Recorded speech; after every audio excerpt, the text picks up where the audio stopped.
Haleluya. Amin. Mari bersuka buat Tuhan.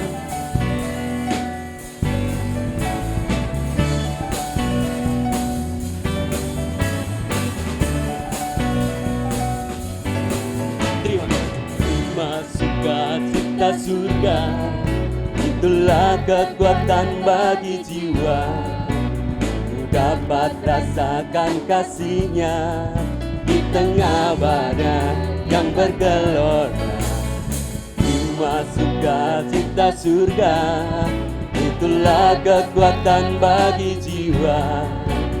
Ku dapat saksikan kuasa-Nya, taklukkan badai yang bergelora. Haleluya, Kau ada dalam hatiku, takkan patah semangatku, takkan hilang kekuatanku. Haleluya, ku mau bersorak bagimu, sukacita nyata penuhiku. Amin.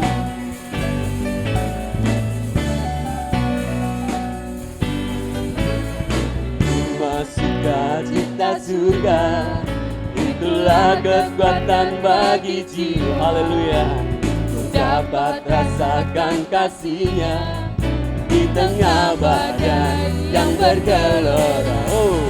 Terima sukacita surga, itulah kekuatan bagi jiwa.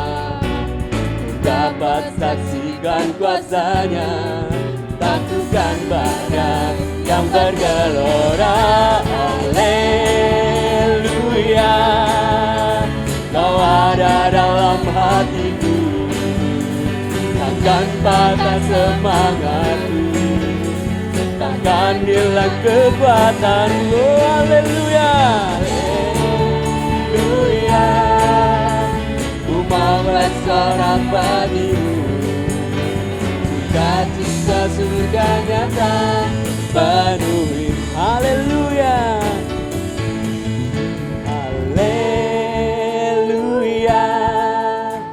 Kau ada dalam hatiku, takkan patah semangatku, takkan hilang kekuatanku. Haleluya, ku mau bersorak bagimu, sukacita surga nyata penuhiku. Haleluya,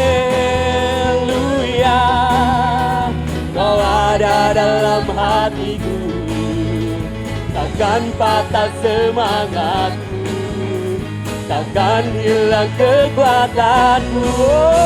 Haleluya, ku mau bersorak bagimu, sukacita surga nyata penuhiku.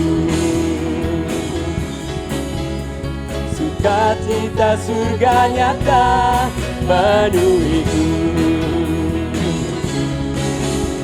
sukacita surga nyata penuhiku. Oh, haleluya.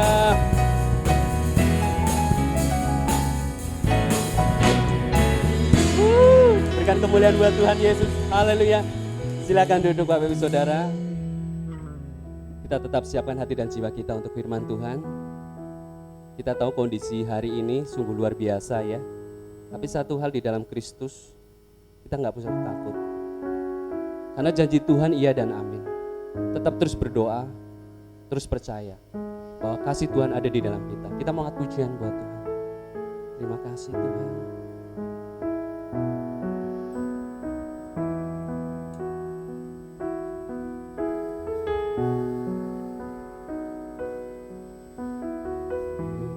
Dengan barang fana Kau membayar dosaku, dengan darah yang mahal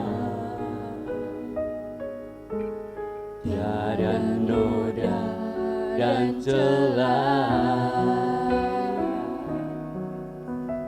bukan dengan emas perak. Kau menebus diriku oleh segenap kasih dan pengorbananmu. Ku telah mati dan tinggalkan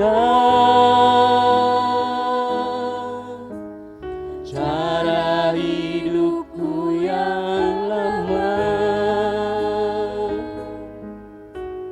Semuanya sia-sia dan tak berarti lagi. Hidup ini ku letakkan pada mezbah-Mu ya Tuhan. Jadilah padaku seperti yang Kau ingini. Terima kasih. Mari jemaat Tuhan kita bangkit berdiri kembali. Kita mau siapkan hati dan jiwa kita untuk firman Tuhan. Bukan dengan emas perak. Terima kasih Tuhan. Kau menebus diriku oleh segenap kasih dan pengorbananmu. Ku telah mati dan tinggalkan cara hidupku yang lama. Semuanya sia-sia dan tak berarti lagi. Hidup ini ku letakkan pada mezbah-Mu ya Tuhan. Jadilah padaku seperti yang Kau ingini. Oh, haleluya. Telah mati dan tinggalkan cara hidupku yang lama. Semuanya sia-sia dan tak berarti lagi. Hidup ini ku letakkan pada mezbah-Mu ya Tuhan. Jadilah padaku seperti yang Kau ingini. Jadilah padaku seperti yang Kau ingini. Jadilah padaku Tuhan.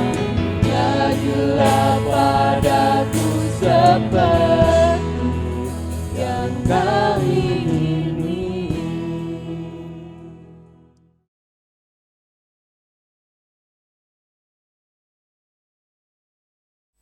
Shalom Bapak Ibu Saudara semua. Yang merasa diberkati sore hari ini bisa lambaikan tangan bersama saya. Puji Tuhan. Kita patut bersyukur sore hari ini Bapak Ibu, kalau kita masih bisa bertatap muka satu dengan yang lain. Kita bisa hadir menikmati hadirat Tuhan sore hari ini, kita datang dalam keadaan sehat, itu semua karena anugerah Tuhan dalam kehidupan kita. Bapak Ibu, saya juga mengucapkan terima kasih kepada Om Rudi yang memberikan saya kesempatan sore hari ini untuk menyampaikan kebenaran firman Tuhan. Dan hari ini juga Bapak Ibu, hari terakhir saya, kita akan bersama-sama hari terakhir dalam pelayanan saya.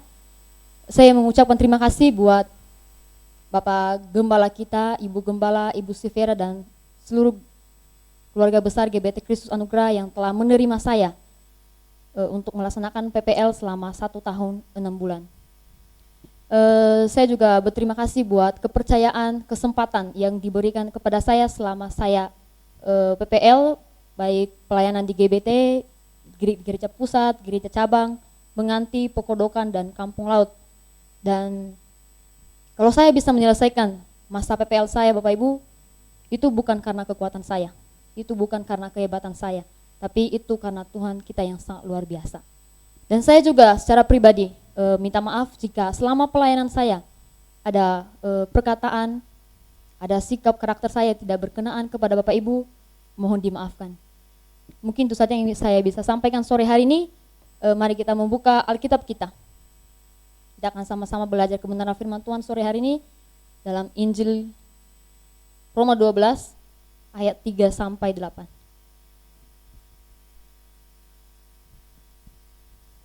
Roma 12 ayat 3 sampai 8. Saya akan membacakan ayat ketiga, nanti Bapak Ibu ayat keempat, dan sampai seterusnya. Roma 12 ayat 3. Beginilah firman Tuhan, berdasarkan kasih karunia yang dianugerahkan kepadaku, aku berkata kepada setiap orang di antara kamu, janganlah kamu memikirkan hal-hal yang lebih tinggi daripada yang patut kamu pikirkan. Tetapi hendaklah kamu berpikir begitu rupa sehingga kamu menguasai diri menurut ukuran iman yang dikaruniakan Allah kepada kamu masing-masing. Ayat 4.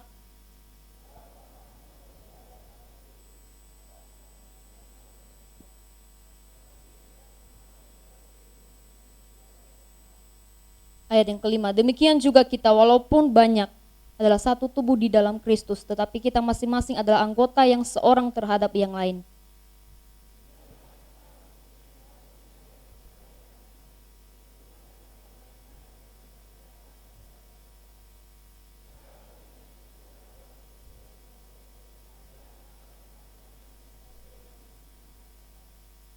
Mari kita membaca saya bersama ayat ke-8. Jika karunia untuk menasihati, baiklah kita menasihati. Siapa yang membagi-bagikan sesuatu, hendaklah ia melakukannya dengan hati yang ikhlas. Siapa yang memberi pimpinan, hendaklah ia melakukannya dengan rajin. Siapa yang menunjukkan kemurahan, hendaklah ia melakukannya dengan sukacita. Terima kasih Bapak Ibu, silakan duduk. Bapak Ibu semua, di slide di depan, di gambar di depan kita, ada yang kenal kira-kira dengan Bapak ini?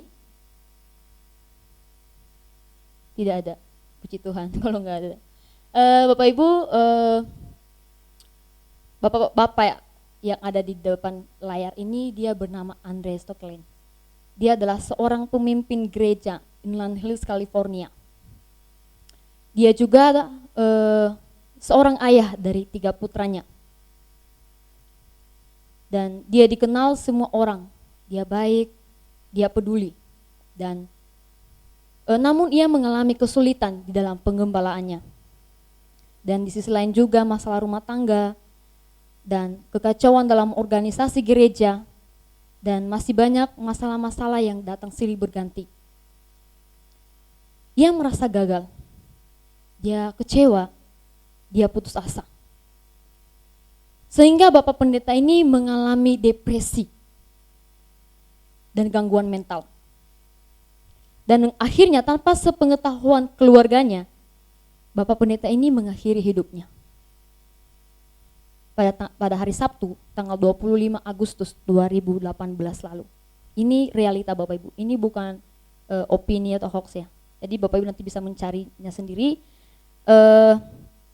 Kabar kematian ini pun disampaikan oleh sang istri yang bernama Kayla. Bukan Kayla anak Ibu Rosa ya, bukan. Dia menulis melalui akun Instagramnya. Dia mengatakan, tadi malam orang yang luar biasa menghembuskan nafas terakhirnya dan telah pergi untuk selama-lamanya. Bapak Ibu Saudara semua, kenapa hal ini bisa terjadi? Padahal dia adalah seorang pendeta loh. Dia tahu yang benar, dia tahu yang salah, dia tahu kebenaran. Tuhan memberikan karunia untuk melayani kepada dia. Namun mengandalkan kekuatan sendiri yang akhirnya lupa diri, sombong, akhirnya jatuh. Mari kita menjadikan Tuhan sebagai fondasi dalam pelayanan kita. Menjadikan Tuhan fondasi dalam pekerjaan kita, dalam hubungan kita. Bapak Ibu Saudara semua, karena itu kita perlu mendukung para pemimpin kita dalam tugas pelayanan. Mendoakan mereka, meminta mereka untuk lebih mengandalkan Tuhan, lebih dewasa dalam menghadapi setiap masalah. Karena gereja adalah miliknya Tuhan dan sudah seharusnya kita menyerahkan setiap pergumulan dan masalah itu di bawah kakinya, bukan dengan mengandalkan kekuatan sendiri. Nah, tema kita sore hari ini karunia. Menurut Kamus Bahasa Indonesia KBBI, karunia itu adalah pemberian atau anugerah dari yang lebih tinggi kedudukannya kepada yang lebih rendah. Itu adalah karunia. Nah, sebelum kita masuk lebih dalam untuk kebenaran firman, kita melihat latar belakang kitab Roma ini. Penulis kitab Roma adalah Paulus. Jemaat di Roma mungkin didirikan oleh orang Makedonia dan Asia yang bertobat di bawah pelayanan Paulus. Paulus meyakinkan orang percaya di Roma bahwa dia sudah berkali-kali merencanakan untuk memberitakan Injil kepada mereka. Namun hingga saat itu kedatangannya selalu dihalang-halangi. Dan Paulus menyatakan bahwa kehidupan yang diubah dalam Kristus mengakibatkan penerapan kebenaran kasih pada semua kelakuan sosial dan moral kita. Jadi maksud dan tujuan Paulus menulis surat Roma ini agar karunia yang telah dianugerahkannya kepada kita bisa menguasai dan melakukannya. Jadi mari kita melihat pandangan Paulus berdasarkan ayat ini. Jadi poin pertama saya sore hari ini, setiap anggota tubuh harus menguasai diri. Pertanyaannya sekarang, pentingnya apa kita harus menguasai diri? Agar kita mampu mengendalikan, berpikir bijaksana, dan menempatkan iman untuk menerangi pikiran. Sehingga setiap yang kita pikirkan senantiasa berlandaskan firman Tuhan dan kebenaran. Nah, Paulus menekankan kepada kita melalui suratnya, agar kita patut memikirkan apa. Jadi dia menegaskan melalui suratnya sore hari ini, agar kita memikirkan yang patut kita pikirkan. Kita semua ada dalam satu tubuh. Tuhan memberi kita masing-masing talenta yang berbeda-beda. Ada talenta mengajar, ada talenta menyanyi, ada talenta bermain musik, hal-hal lain seperti kemampuan berbisnis dan lain sebagainya. Ini sama seperti dalam tubuh kita. Tuhan menciptakan bagian anggota tubuh kita dengan fungsinya masing-masing. Tuhan mau kita menggunakan talenta kita dengan sebaik-baiknya, supaya orang dapat melihat kemuliaan Allah. Tuhan memakai kita untuk kemuliaan namanya. Masing-masing kita harus melakukan yang terbaik sesuai talenta kita, sehingga kita dapat menyatakan kasih kita kepada Kristus. Roma 12 merupakan surat yang ditulis Paulus yang mengingatkan orang Kristen tentang etika pribadi. Dalam Roma 12 ayat 3 ada kata menguasai diri. Artinya sama dengan mawas diri. Tidak congkak dalam penggunaan karunia yang Tuhan berikan. Karunia yang Tuhan berikan tidak boleh kita gunakan untuk ambisi kita atau dengan motivasi kepentingan diri kita sendiri. Seringkali kita terjebak dalam hal ini. Motivasi kita beda. Karena orang yang merasa menerima karunia yang lebih, orang yang merasa menerima karunia yang baik, sering lupa diri, sombong, sehingga jatuh. Jadi bagaimana cara kita menguasai diri kita? Yaitu satu, bersyukur dengan karunia yang Tuhan titipkan. Masalah besar kita di sini. Kita sulit sekali untuk bersyukur. Misalnya ini kita melihat orang talentanya mengajar, talentanya dalam bernyanyi, kita iri, kita kecil hati, sehingga kita berusaha mau seperti mereka, padahal talenta kita tidak di situ. Jadi belajar untuk bersyukur dengan karunia yang Tuhan berikan kepada kita. Dan yang kedua, gunakan karunia yang Tuhan titipkan untuk membangun tubuh Kristus.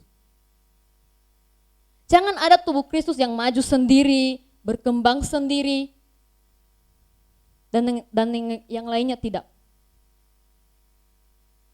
Dia mengingatkan bahwa jika tubuh Kristus harus bertumbuhnya, jangan tidak seimbang, harus seimbang.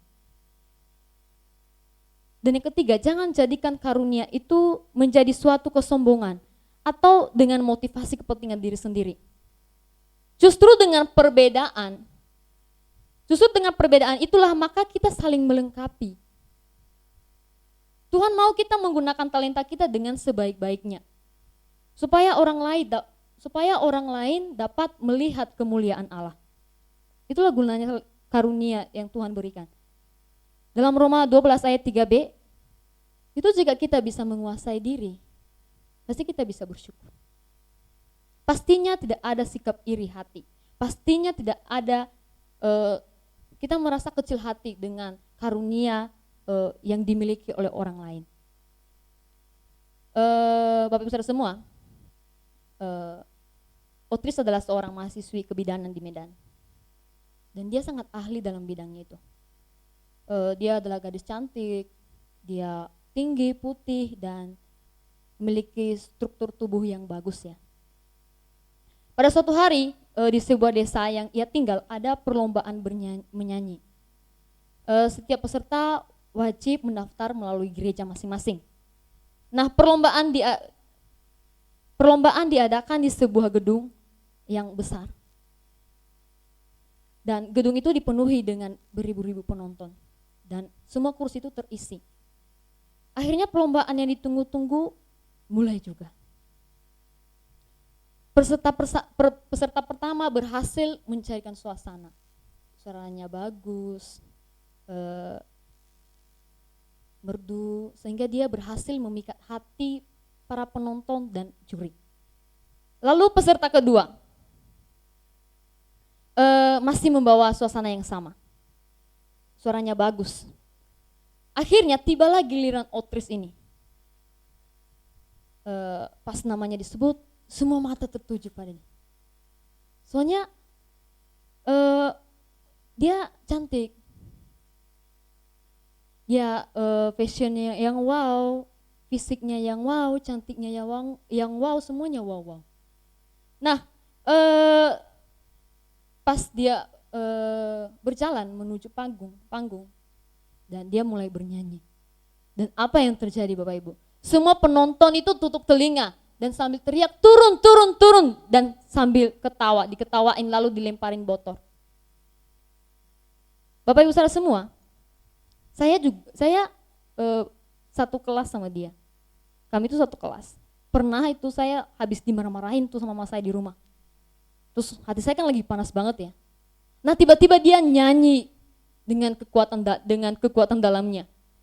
Hati saya itu panas banget ya, pengen nonjok mukanya itu. Karena suaranya itu memang, aduh. Kemarin tuh dia nyanyi di keyboard ya. Saya berdoa Tuhan semoga suaranya bagus. Dan orang-orang yang memang menghargai. Jadi Bapak Bapak Ibu Saudara semua, terkadang kita tahu karunia yang dianugerahkan kepada kita, kita ngeyel. Kita tidak puas dengan karunia yang Tuhan berikan kepada kita. Akhirnya seperti cerita di atas, mengajarkan kita untuk bersyukur dengan karunia yang Tuhan anugerahkan kepada kita. Kalau kita tidak ada talentanya dalam menyanyi, suara kita pas-pas atau tidak pas, suara kita kemana, nadanya kemana, ya mungkin kita punya talenta yang lain. Ya, Bapak Ibu, jika kita sudah menguasai diri kita, hal itu belum cukup. Karena kita membutuhkan yang namanya kerendahan hati untuk memimpin karunia yang Tuhan berikan. Cara selanjutnya itu kerendahan hati, memiliki kerendahan hati. Nah, Paulus memberikan alasan mengapa orang percaya harus memiliki yang namanya kerendahan hati. Mari kita membaca ayat 4 sampai 8 Bapak Ibu. Ayat 4 sampai 8. Roma 12 ayat 4 sampai 8, demikian bunyi firman Tuhan. Sebab sama seperti pada satu tubuh kita mempunyai banyak anggota, tetapi tidak semua anggota itu mempunyai tugas yang sama.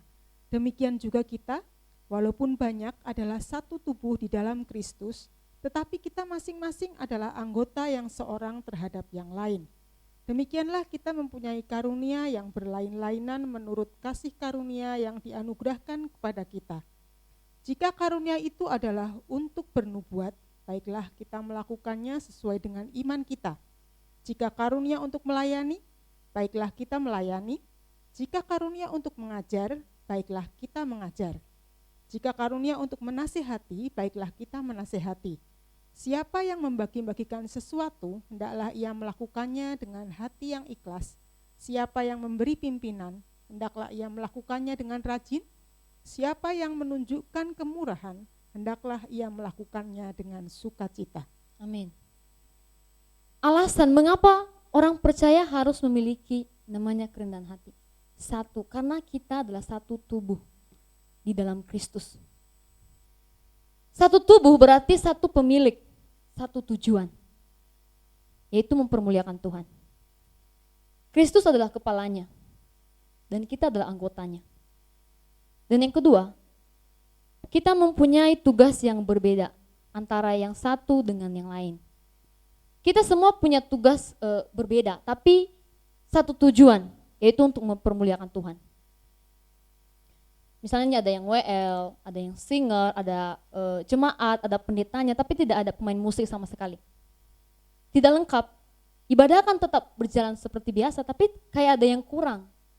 Nah, inilah tujuan kita.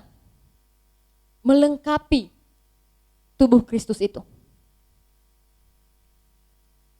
Semua orang sama seperti Paulus yang menerima dan memiliki karunia yang bersumber dari Tuhan. Dan Tuhan memberikan karunia yang berbeda-beda bagi setiap umatnya. Seturut dengan imannya. Di mana karunia itu Tuhan berikan melalui rohnya dan digunakan untuk kepentingan bersama. Kita membaca 1 Korintus 12 ayat 12. 1 Korintus 12 ayat 12. 1 Korintus pasal 12 ayatnya yang ke-12. Karena sama seperti tubuh itu satu dan anggota-anggotanya banyak, dan segala anggota itu sekalipun banyak merupakan satu tubuh, demikian pula Kristus. Amin. Paulus menggambarkan perbedaan karunia yang diterima setiap orang itu. Dengan menggambarkan tubuh manusia yang terdiri dari berbagai organ, namun memiliki satu tujuan, dan semua organ itu diatur oleh kepala. Demikian juga seharusnya orang percaya mampu menyadari bahwa Allah telah memberikan karunia kepadanya dan menggunakannya sesuai dengan perintah atau arahan kepala. Tentu digunakan tidak semata-mata untuk disombongkan atau untuk kepentingan diri sendiri, melainkan untuk kepentingan bersama. Paulus mencontohkan beberapa karunia yang Tuhan berikan kepada umatnya.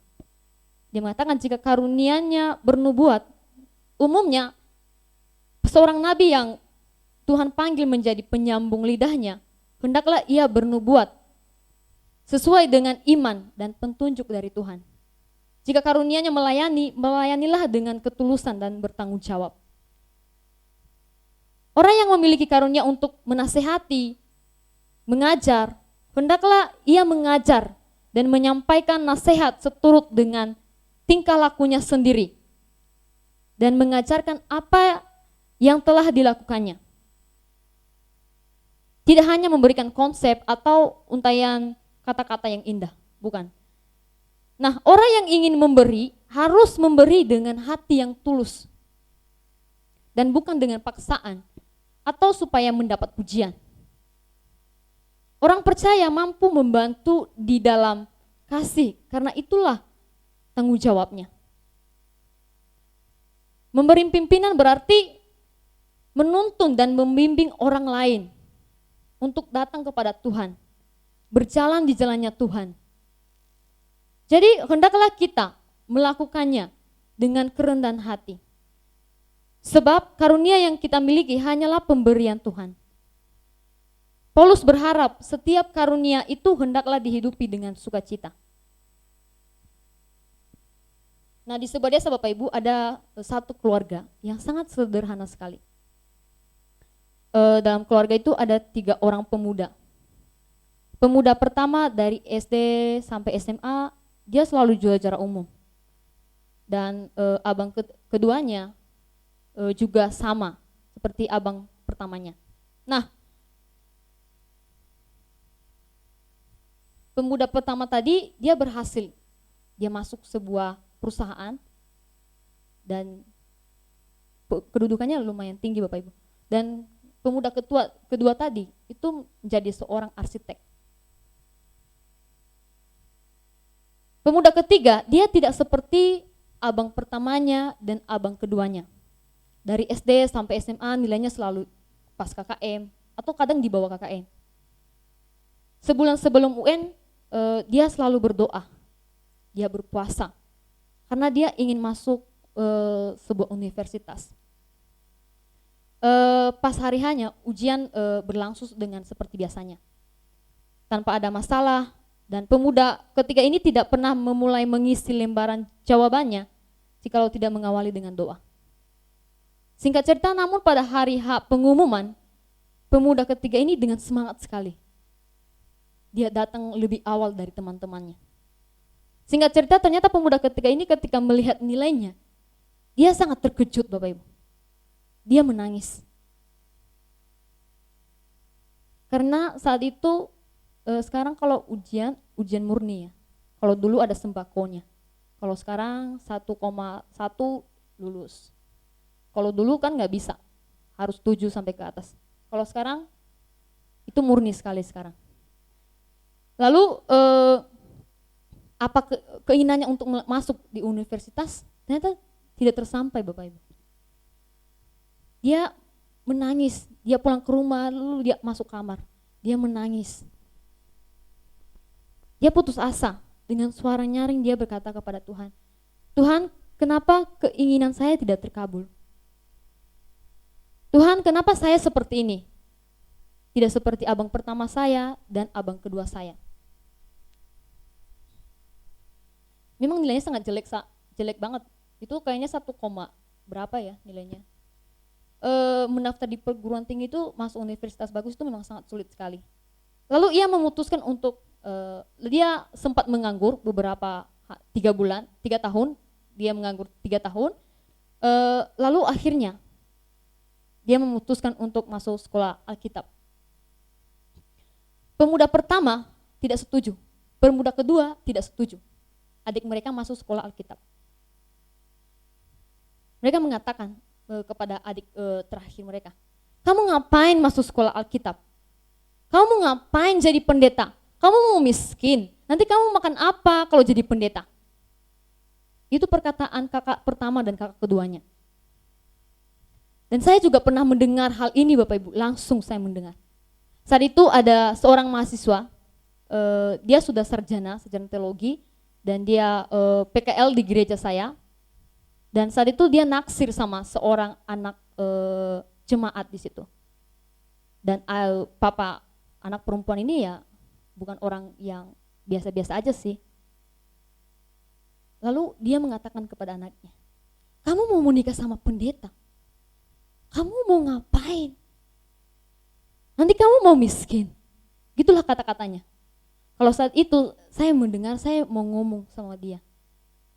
Ya makan nasi lah, pendeta kan makan nasi. Gak mungkin, Bapak Ibu gak pernah melihat kan, keluarga pendeta makan batu, gak mungkin kan, belum pernah melihat kan. Ya bahkan kalau misalnya melarat ya kita bisa makan singkong atau gimana.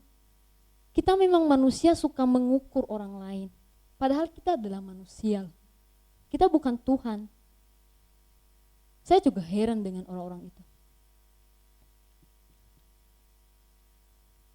Dan akhirnya singkat cerita pemuda ini lulus sekolah sarjana teologi. Dan dia memulai pelayanan mulai dari awal sekali Bapak Ibu. Dia mulai menginjil di mana-mana, lalu menemukan jiwa. Awalnya 5 orang, 6 orang, 7 orang, 10 orang. Sekarang dia sudah menemukan jiwa dan dia membangun gereja. Sekarang jiwa yang telah dia dapatkan ada 130 orang. Ini ayat akan menjadi ayat terakhir kita. Kita akan membaca Mazmur 126 ayat 5 sampai 6. Mazmur 126 ayat 5 sampai 6. Mazmur pasal 126 ayat 5 dan 6. Demikian bunyi firman Tuhan. Orang-orang yang menabur dengan mencucurkan air mata akan menuai dengan bersorak-sorai. Orang yang berjalan maju dengan menangis sambil menabur benih pasti pulang dengan sorak-sorai sambil membawa berkas-berkasnya. Amin. Itu ayat penutup kita sore hari ini dan aplikasi dari semua khutbah saya. Bapak Ibu, kita dituntut untuk tampil beda di hadapan dunia. Tampil beda artinya ketika banyak orang mengejar keinginannya dengan caranya, maka kita akan mengejar keinginan kita dengan caranya Tuhan. Maka hasil apapun yang kita peroleh, iman kita mengatakan bahwa Tuhan turut campur tangan dalam hasil itu. Sehingga kita mampu mengucapkan syukur kepadanya. Demikian saja firman Tuhan yang saya bisa sampaikan sore hari ini. Biarlah Roh Kudus yang terus mengajarkan kita, menuntun kita, membimbing kita untuk menghidupi kebenaran firman Tuhan yang telah kita dengar sore hari ini.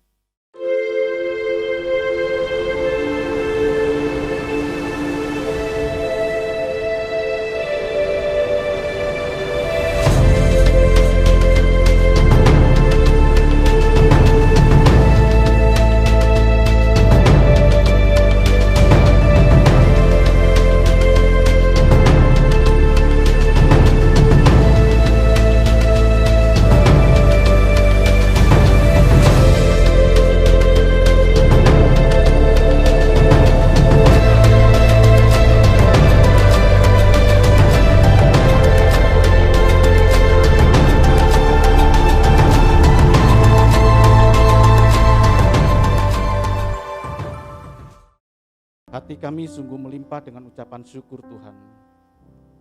Engkau memberikan karunia kepada kami, dan karunia yang terbesar yang Kau berikan dalam hidup kami adalah Engkau sendiri Tuhan, yaitu Tuhan kami Yesus Kristus, yang rela mati bagi kami, menebus dosa kami, dan memberikan pengharapan akan kehidupan kami, bahwa suatu hari nanti kami akan berjumpa dengan Engkau Tuhan, bersama-sama Engkau dalam kemuliaan-Mu ya Bapa. Terima kasih Tuhan. Terima kasih. Kami berdoa pada saat ini buat saudara kami yang terkasih, hamba-Mu yang Kau kasih yaitu saudari Mary. Kau memberkati dalam pelayanannya, dalam studinya, dalam kehidupannya. Dan jika hari ini adalah hari terakhir bersama-sama dengan kami percaya Tuhan, Engkau akan perjumpakan kami dalam waktu yang indah, dalam pelayanan, dalam mengasihi Engkau Tuhan. Dan hamba berdoa, kiranya turun kasih karunia Allah, kuasa Roh Kudus, dan kuasa Engkau Tuhan memperlengkapi saudari Mary ini. Hari lepas hari ada di dalam dekapan kuasa Engkau Tuhan. Dan tanda meterai darah Kristus ada dalam pelayanannya. Terima kasih ya Bapa. Jika sebentar juga kami akan meninggalkan tempat ini, kami pulang dengan sukacita. Kami membawa berkat-berkat-Mu ya Bapa. Bapak, Ibu, dan saudaraku yang dikasihi Tuhan. Terimalah berkat dan anugerah dari Allah Bapa di surga. Kasih dan cinta Tuhan kita Yesus Kristus, anaknya yang tunggal, penghiburan, kekuatan, dari kuasa Roh Kudus menyertai kita. Mulai saat ini, esok, bahkan sampai Maranatha Tuhan Yesus datang menjemput kita semua dalam kemuliaan yang besar untuk tinggal bersama-sama dengan Dia. Engkau Tuhan Allah yang Maha Besar, Engkau Allah yang memberkati kami, Engkau Allah yang menyinari kami dengan wajah-Mu Tuhan dan memberikan kepada kami kasih karunia. Engkau Allah yang menghadapkan wajah-Mu kepada kami dan memberikan damai sejahtera. Tinggal bersama-sama dengan Engkau Tuhan, kami merasakan ketenangan hidup, sekalipun kami berada di dalam gelombang yang mengkhawatirkan, tetapi kami merasa aman di dalam Engkau Tuhan. Terima kasih ya Bapa, segala puji syukur hormat kemuliaan bagi-Mu. Di dalam nama Tuhan kami Yesus Kristus, kami sudah berdoa dan mengucap syukur. Haleluya. Amin. Tuhan Yesus memberkati.